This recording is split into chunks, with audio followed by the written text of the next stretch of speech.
हरियाणा में पिछले कुछ समय से धोखाधड़ी के कई मामले सामने आ रहे हैं, जिसमें सरकार कोई अंकुश नहीं लगा पा रही है।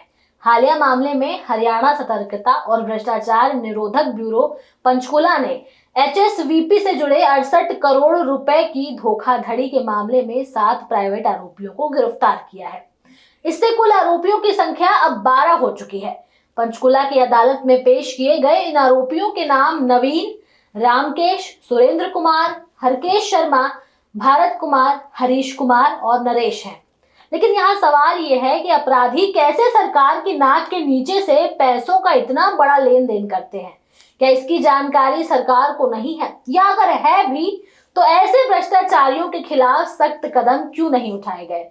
इन सारे सवालों का जवाब देंगे। नमस्कार, आप देख रहे हैं न्यूज टाइम में, आपके साथ तनु चतुर्वेदी। चलिए खबर को विस्तार से समझते हैं। चलिए अब आपको ये बताते हैं कि किसके खाते में कितने पैसे गए।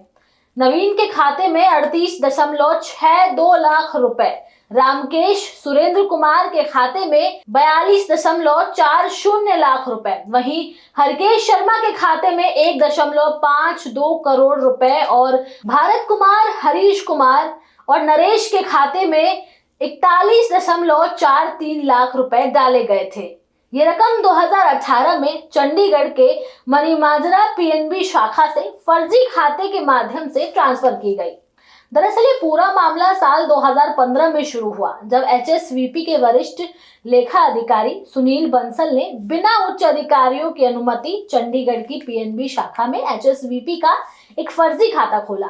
जनवरी 2018 से नवंबर 2018 तक लगभग 68 से 70 करोड़ रुपए इस खाते में ट्रांसफर हुए, जिन्हें कई निजी व्यक्तियों के खातों में भेजा गया था, जिसके बाद ये धन कथित रूप से भूमि अधिग्रहण मुआवजा के रूप में दिया गया, जबकि एचएसवीपी ने कोई जमीन अधिग्रहण ही नहीं की थी। इस पूरे मामले की जांच में 3 और लोग, विजय कुमार, मनोज कुमार सिंगला और सुनील गर्ग को भी गिरफ्तार किया गया था।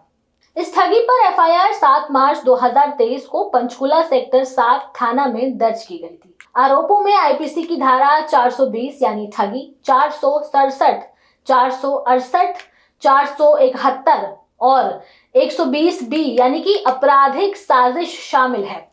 फिलहाल ईडी ने पीएमएलए के अंतर्गत 9 जून 2025 को सुनील बंसल और पूर्व जेजेपी विधायक राम निवास को भी गिरफ्तार किया और 21 करोड़ रुपए की संपत्तियां सीज कर ली। इससे पहले जेजेपी के पूर्व विधायक राम निवास, विजय कुमार, मनोज कुमार सिंगला, सुनील गर्ग, यश बिंदल और एचएसवीपी के senior account officer Sunil Bansal को गिरफ्तार किया जा चुका है।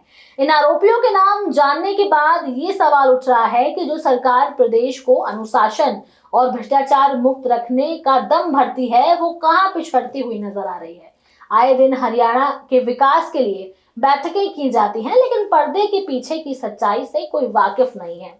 ये कहना भी गलत नहीं होगा कि भाजपा के राज में भ्रष्टाचार की सांठगांठ और बढ़ गई है। बीजेपी शासन के तहत एचएसवीपी, हुड्डा जैसे संस्थानों में सरकारी सतर्कता कमजोर हुई है। वरिष्ठ अधिकारियों जैसे कि सुनील बंसल ने बिना सवाल उठाए फर्जी खाते खुलवाकर करोड़ों का गबन किया, जो स्पष्ट रूप से नियंत्रण और पारदर्शिता की कमी दर्शाता है।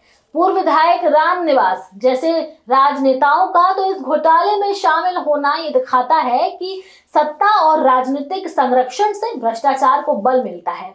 ऐसे मामलों में सीबीआई, ईडी की जांच शुरू तो होती है, लेकिन कार्रवाई 2-3 साल बाद होती है, जब जरूरी राजनीतिक माहौल मिल जाता है। 2018 से 2019 में शुरू हुए मामलों की एफआईआर मात्र मार्च 2023 में दर्ज हुई।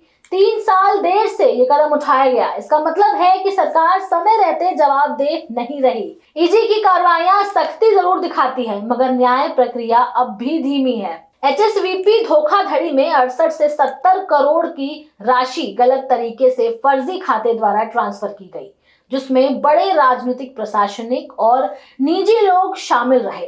और न जाने इनके जैसे कितने अधिकारी और मंत्री ऐसे धोखाधड़ी वाले काम करते हैं, लेकिन सरकार की आंखों से दूर। हरियाणा में बीजेपी शासन के दौरान भ्रष्टाचार का बढ़ता दायरा असल में मौजूदा राजनीतिक और प्रशासनिक ढांचों की असफलता को उजागर करता है। यदि राज्य को सचमुच भ्रष्टाचार मुक्त बनाना है तो न सिर्फ दोषियों को सजा मिले बल्कि रोकथाम और जिम्मेदारी प्रणाली को भी ठीक ढंग से लागू करना होगा। अब आप लोगों का इस पर क्या कहना है हमें कमेंट करके जरूर बताएं। हमारे चैनल न्यूज टाइम को सब्सक्राइब करें, लाइक करें और शेयर करना ना भूलें। नमस्कार।